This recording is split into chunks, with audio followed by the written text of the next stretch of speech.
26 जनवरी देश का सबसे बड़ा जश्न और उस जश्न की सबसे खास बात है चीफ गेस्ट की कुर्सी।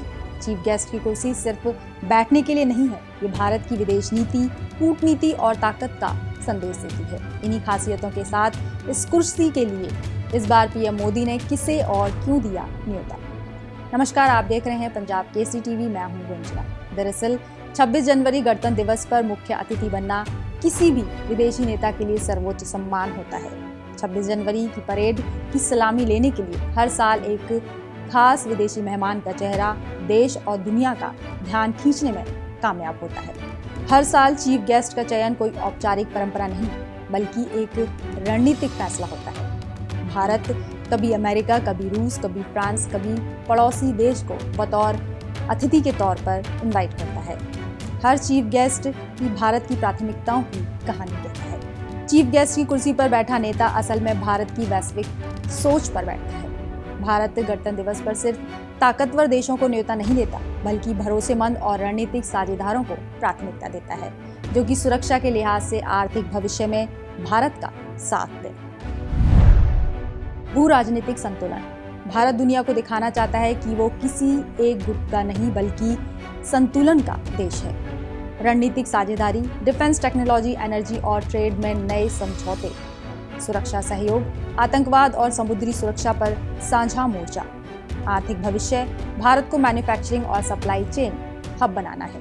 इन्हीं रणनीतियों के साथ भारत चीफ गेस्ट की कुर्सी पर विश्व के नेताओं को न्योता देता है, जिसकी शुरुआत भारत की आजादी के साथ हुई, जिसे आज भी भारत 77वें गणतंत्र दिवस के साथ पूरा कर रहा है।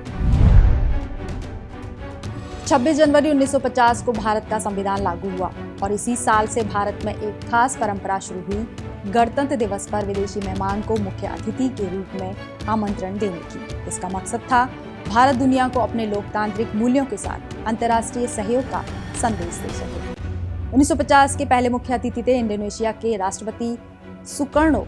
यह भारत की ओर से एशियाई देशों के साथ एकजुटता और उपनिवेशवाद के खिलाफ साझा संघर्ष का संदेश था। उस समय भारत और इंडोनेशिया दोनों नए आजाद देश थे।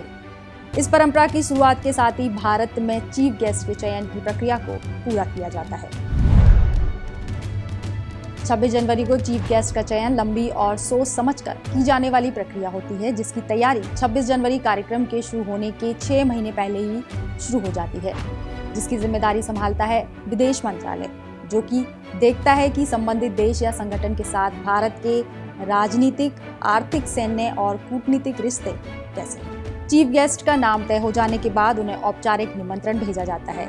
इस निमंत्रण में चीफ गेस्ट को गणतंत्र दिवस पर शामिल होने के लिए आमंत्रित किया जाता है।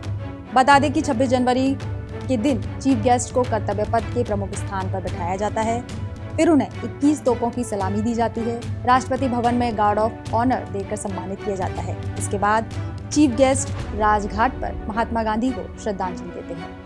वहीं चीफ गेस्ट के आगमन में एक भव्य आयोजन भी किया जाता है, जिसमें विदेश मंत्री सहित उपराष्ट्रपति भी शामिल होते हैं। इस बार 77वें गणतंत्र दिवस पर पीएम मोदी ने यूरोपीय यूनियन के शीर्ष नेता को बतौर चीफ गेस्ट इनवाइट किया है। यूरोपीय आयोग की अध्यक्ष उर्सुला वॉन डेर लेयन 25 से 27 जनवरी तक भारत की राजकीय यात्रा पर रहेंगे। वहीं गणतंत्र दिवस समारोह के साथ भारत EU शिखर सम्मेलन में भी शामिल होंगे।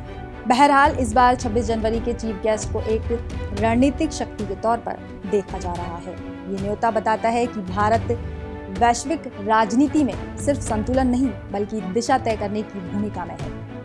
यही वजह है कि हर साल ये सवाल उठता है कि गणतंत्र दिवस पर चीफ गेस्ट कौन होगा, क्योंकि इस कुर्सी में भारत की पूरी वैश्विक रणनीति छुपी होती है। फिलहाल के लिए इतना ही।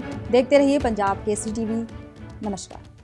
हमसे जुड़े रहने के लिए हमारे YouTube चैनल को सब्सक्राइब करें और नई वीडियो की नोटिफिकेशन के लिए बेल आइकॉन को दबाएं।